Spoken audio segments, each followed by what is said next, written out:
Hello everyone. Today we will discuss the topic Lenz law of 12th class physics.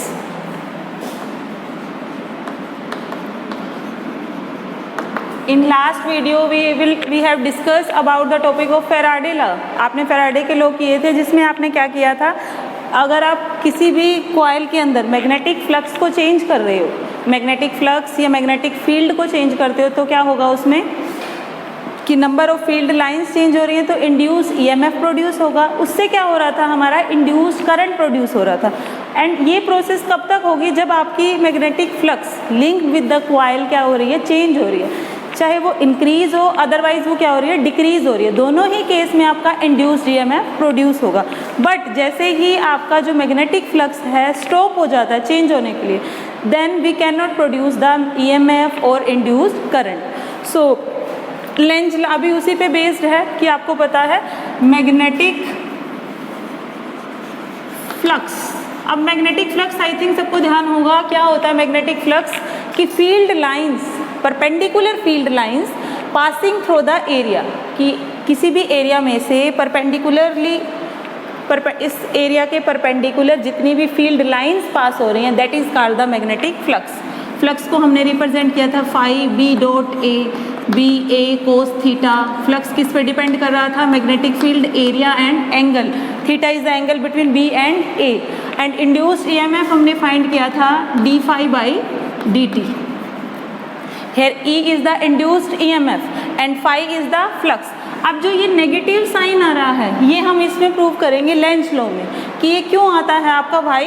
Hair comes the negative sign, E is equals to minus D phi by D T. So first तो होता है कि Lenz law का use क्या है, किस लिए use करते हैं, ये यूज करते हैं to find out the direction of induced current. कि कोई भी कॉइल है हमारे पास, उसमें से अगर इंड्यूस्ड कोई मैग्नेट, जैसे सपोज करो ये आपकी सर्कुलर कॉइल है, ये आपका क्या है मैग्नेट, इसके जैसे ही क्लोज ला रहे हो, इस मैग्नेट से क्या होंगी, फील्ड लाइंस रिलीज होंगी। जैसे इसके क्लोज जाएगा इसमें फील्ड लाइंस क्या हो रही हैं, इंक्रीज हो रही हैं। फील्ड लाइंस जैसे ही इंक्रीज हुई, फ्लक्स क्या होगी, दैट मीन्स चेंज हो रही है। फ्लक्स चेंज होगी तो इंड्यूस्ड ईएमएफ प्रोड्यूस होगा, देन क्या होगा, इंड्यूस्ड करंट। तो जो आपका करंट फ्लो कर रहा है इस कॉइल से, सर्कुलर कॉइल इस शेप में होंगी, क्लियर, 3D पिक्चर तो हम ड्रॉ नहीं कर सकते, तो इस शेप में होंगी। सपोज करो ये सर्कुलर है तो करंट फ्लो कर रहा है, उसकी डायरेक्शन क्या होगी, क्लॉकवाइज और एंटी क्लॉकवाइज। वही जो बताता है डायरेक्शन फाइंड करने के लिए हम किसका यूज करते हैं, लेंज लॉ का। तो देखो कैसे फाइंड करेंगे इसको।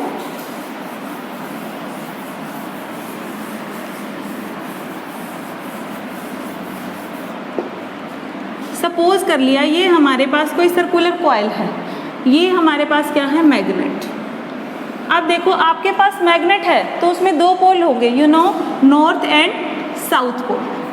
अब जैसे ही ये मैग्नेट इसके क्लोज जा रहा है, मैग्नेट है तो फील्ड लाइंस भी होंगी, ये फील्ड लाइंस आपकी रिलीज हो रही है यहाँ से। जैसे ही ये मैग्नेट इसके क्लोज जा रहा है, इसका एक शॉर्टकट है डायरेक्शन फाइंड करने का। दो केस हम लेके चल रहे हैं, एक ये मैग्नेट है, यहाँ पे भी आपके क्या है, दो पोल हैं, क्लियर। तो फर्स्ट तो क्या कर रहा है, ये v वेलोसिटी से इस डायरेक्शन में मूव कर रहा है।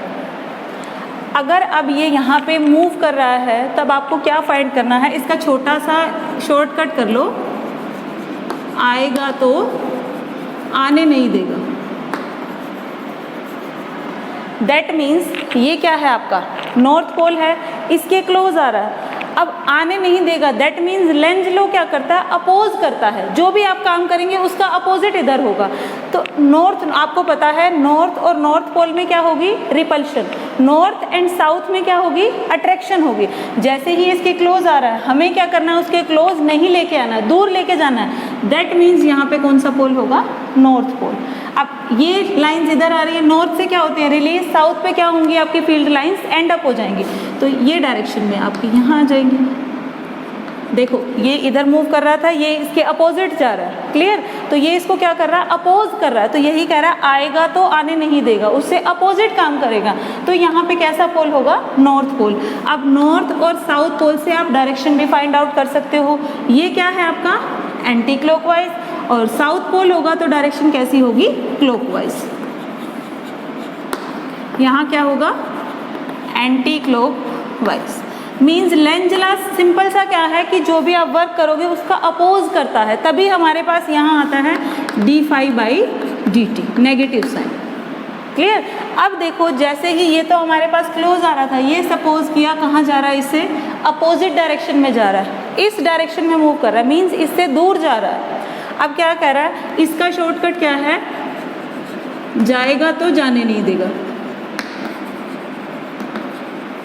मीन्स मैग्नेट है, फील्ड लाइंस कहाँ होंगी, इस डायरेक्शन में हो जाएंगी, तो ये क्या करेगा, अपोज करेगा। अब दूर जा रहा है तो इसको अपनी तरफ अट्रैक्ट करेगा। दैट मीन्स अट्रैक्शन कहाँ होगी, जब यहाँ कौन सा पोल होगा, साउथ पोल होगा। साउथ पोल मीन्स कैसी हो जाएगी, डायरेक्शन क्या हो जाएगी आपकी, क्लॉकवाइज, और यहाँ क्या हो जाएगी आपकी एंटी क्लॉकवाइज, क्लियर। अब ये फील्ड लाइंस कहाँ पास कर रहा है, इस डायरेक्शन में, और साउथ पे क्या होंगी, यहाँ भी आपकी कहाँ जाएंगी, इस डायरेक्शन में। तो ये क्या कर रहा है, फील्ड लाइंस को इंक्रीज कर रहा है। तो दो पोल होंगे, जैसे ही मैग्नेट का नॉर्थ पोल कॉइल के क्लोज लेके आते हो, दैट मीन्स वहाँ कैसा पोल होगा, नॉर्थ, और जैसे ही उसको दूर लेके जाते हो वहाँ कौन सा पोल होगा आपका, साउथ पोल। कहीं भी करंट फ्लो करता है किसी भी कॉइल के अंदर, तो वहाँ भी क्या हो जाती है, मैग्नेटिक फील्ड जनरेट हो जाती है। अब मैग्नेटिक फील्ड जनरेट होगी तो ये कॉइल भी किसकी तरह बिहेव करेगा, as a magnet. That means north, आप ये कह सकते हो कि अपर पोल अगर नॉर्थ की तरह बिहेव कर रहा है तो ये पोल कैसा हो जाएगा आपका, साउथ पोल, क्लियर। तो ये डायरेक्शन बताता है कि एंटी क्लॉकवाइज होगा या क्लॉकवाइज। आप सिंपल इस तरह भी लर्न कर सकते हो कि north pole towards the coil आ रहा है, तो दैट मीन्स यहाँ भी क्या होगा, north. Away from the coil जा रहा है, दैट मीन्स ये क्या होगा आपका, साउथ। अगर नॉर्थ है तो डायरेक्शन क्या होगी, इस डायरेक्शन में मूव करेगा। ये देखो ये कौन सी होती है आपकी, anti clockwise. And for S downward, that means ये कौन सी डायरेक्शन होगी आपकी, क्लॉकवाइज डायरेक्शन। अब इसी में ही हम कंजर्वेशन ऑफ एनर्जी भी प्रूव कर सकते हैं, या इसी का हमने एक एक्सपेरिमेंट किया था, उसमें क्या बताता है कि नॉर्थ और साउथ पोल ही क्यों होगा। आप इससे भी क्लियर कर सकते हो। सपोज करो हमने यहाँ पे एक कॉइल ली, वही सर्कुलर लूप है, इस तरीके से हमने कोई भी एक कॉइल कंसिडर कर ली जिसकी डायरेक्शन क्या है, सर्कुलर है। मैंने यहाँ पे क्या लगा दिया, गैल्वेनोमीटर। अब यहाँ पे एक मैग्नेट है।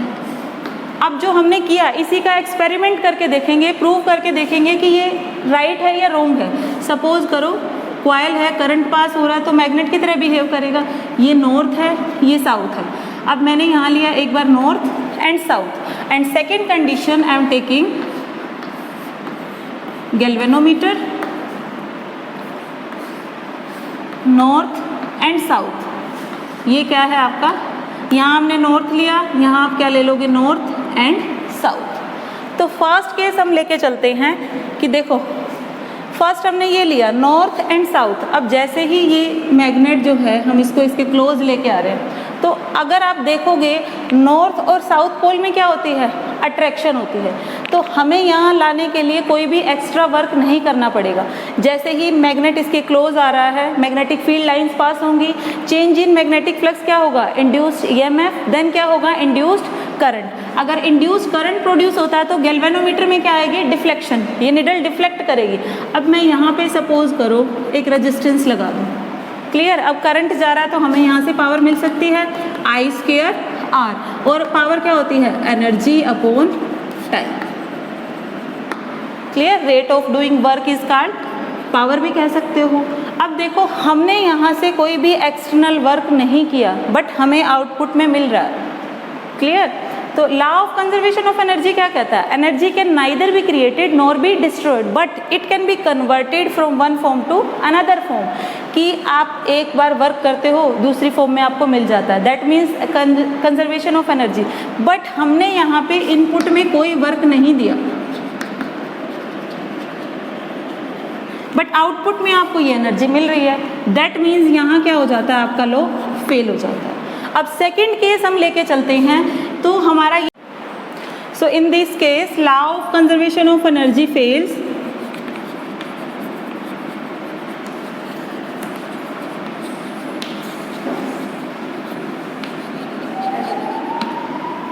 But if we consider this case, when north pole is coming towards the north pole, तो क्या होगा? If there are same poles, north and north repel, south and south pole repel each other. So आपको ये magnet towards the coil लेके आना है, तो क्या करना पड़ेगा?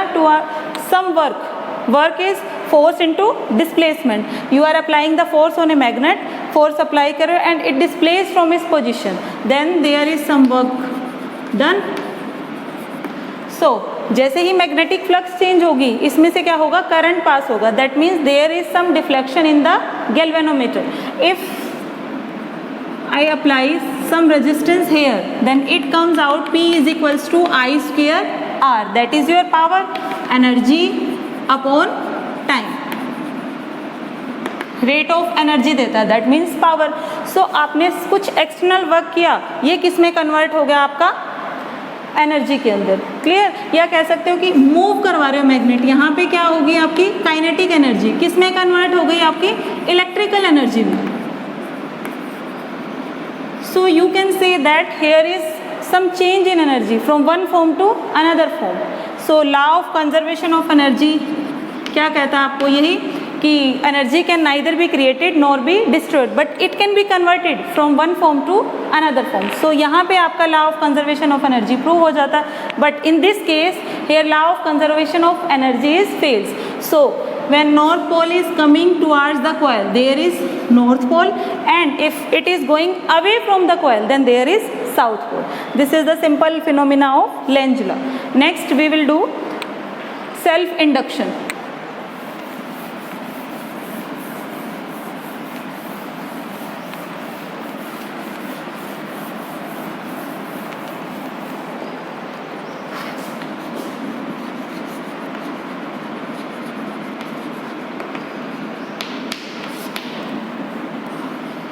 आप एक कॉइल कंसिडर करते हो. Here is a battery and की.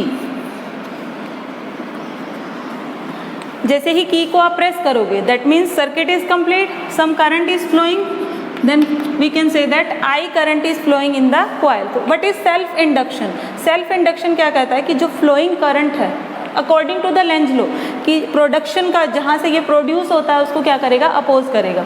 तो करंट जो है, ये current oppose the direction of induced EMF. Clear? कि आपका मैग्नेटिक फ्लक्स चेंज होगा, मैग्नेटिक फ्लक्स चेंज हो रहा है तो इंड्यूस्ड ईएमएफ प्रोड्यूस होगा. इंड्यूस्ड ईएमएफ प्रोड्यूस हो रहा है तो आपका क्या होता है? इंड्यूस्ड करंट प्रोड्यूस होता है. तो इंड्यूस्ड करंट जो है अपने प्रोडक्शन का क्या करता है? अपोज करता है. कि इसकी वजह से जो इंड्यूस्ड ईएमएफ, जो मैग्नेटिक फ्लक्स जो इसको प्रोड्यूस कर रही थी, उसका क्या करेगा? अपोज करेगा. तो आपको पता है कि मैग्नेटिक फ्लक्स जैसे ही आप इंक्रीज करोगे, करंट की अमाउंट भी आपकी क्या होगी? इंक्रीज हो जाएगी. तो here we can write phi is directly proportional to I. Here I is the current, phi is the magnetic flux. आप डायरेक्टली प्रोपोर्शनल के सिंबल को रिमूव करते हो तो phi is equals to L into I. L is the coefficient of self induction. ये आपका coefficient है self induction का. अब हम ईएमएफ की टर्म में भी फाइंड कर सकते हैं. यहाँ से आपकी वैल्यू क्या आ गई? L is equals to phi upon I. आप डिफाइन भी कर सकते हो कोफिशिएंट ऑफ सेल्फ इंडक्शन को. कब? इफ करंट सपोज करो 1 एम्पियर है, सो एल क्या आ जाएगा? L is equals to phi. Coefficient of self induction is equal to the magnetic flux when unit current is flowing through the coil. कि 1 ampere current आपकी coil में से flow कर रहा है, then L is equals to the phi. Now we can find in the term of induce EMF E is equals to minus D phi by D T. अब phi की value है, you can consider equation number 1, phi is equals to L into I. So D L I by D T. Because आप कौन सा topic कर रहे हो? Self induction का. सो आपको फाइंड करना है इन टर्म्स ऑफ एल.